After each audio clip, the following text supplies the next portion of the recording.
Sabe, quando um grande líder está prestes a partir, as suas últimas palavras têm um peso enorme, não é verdade?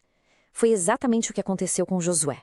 Antes de se despedir, ele deixou uma mensagem final para o seu povo, uma lição tão poderosa que ecoa até hoje. Vamos mergulhar juntos na essência dessa mensagem. E a essência de tudo está aqui nessa frase. É um convite para a gente encontrar um equilíbrio espiritual que é fundamental. De um lado, olhar para o passado e ser imensamente grato por tudo que Deus já fez.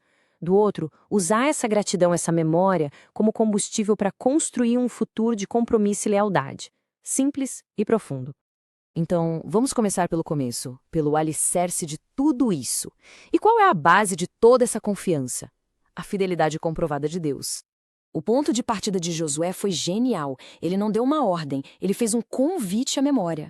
Ele basicamente disse, pessoal, olhem ao redor, parem e pensem. Cada vitória, cada pedaço de terra conquistado, cada inimigo derrotado, nada disso foi pela força de vocês. Foi Deus simplesmente sendo fiel à sua palavra. E aí vem a pergunta: de todas as promessas que Deus fez, quantas falharam? A resposta, segundo o texto, é essa aí: 0. Nenhuma. Nenhuma única palavra caiu por terra. E essa certeza absoluta, gente, essa era a rocha sobre a qual a fé de Israel deveria se firmar.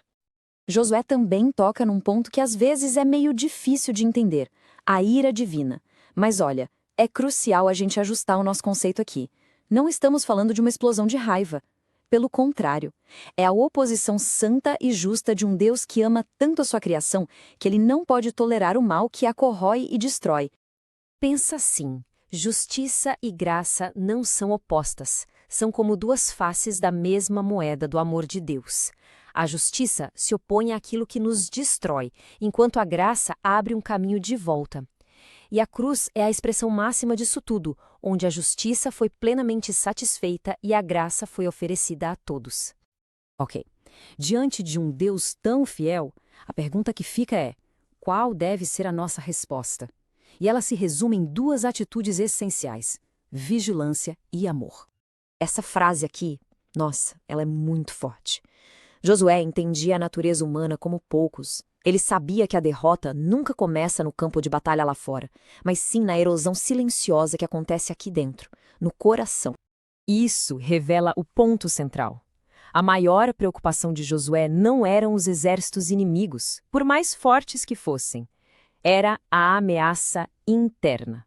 Aquela sutil sedução de outros deuses, de outros valores, que poderiam enfraquecer a lealdade do povo ao Deus da aliança.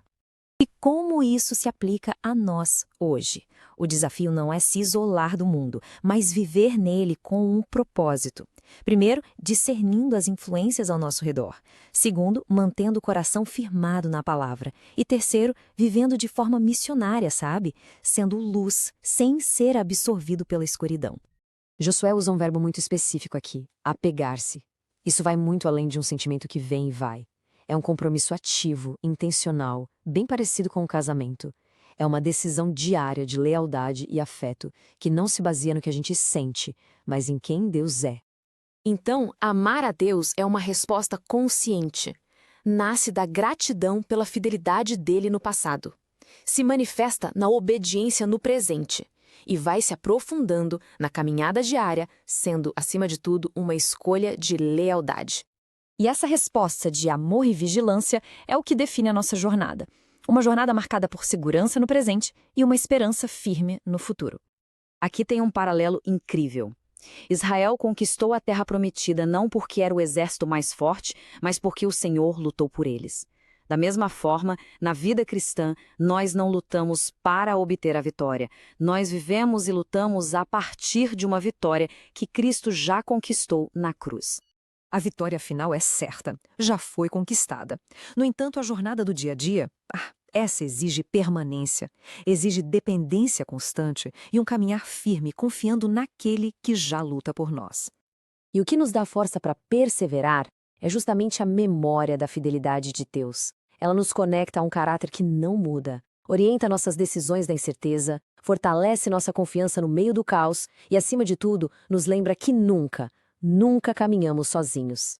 E tudo isso nos leva ao momento final, um chamado a uma reflexão bem pessoal.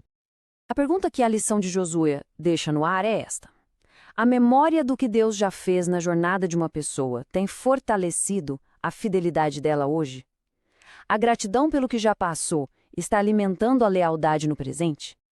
Vale muito a pena reservar um momento para isso. Recordar de onde Deus nos resgatou, das batalhas que Ele travou em nosso favor, das promessas que Ele já cumpriu. É simplesmente permitir que a gratidão preencha o coração outra vez. E se esta reflexão foi importante, considere curtir e compartilhar. Ajude a espalhar esta mensagem de esperança, lembrando a outras pessoas que o mesmo Deus fiel do passado continua agindo hoje e sempre. Muito obrigado por acompanhar até aqui.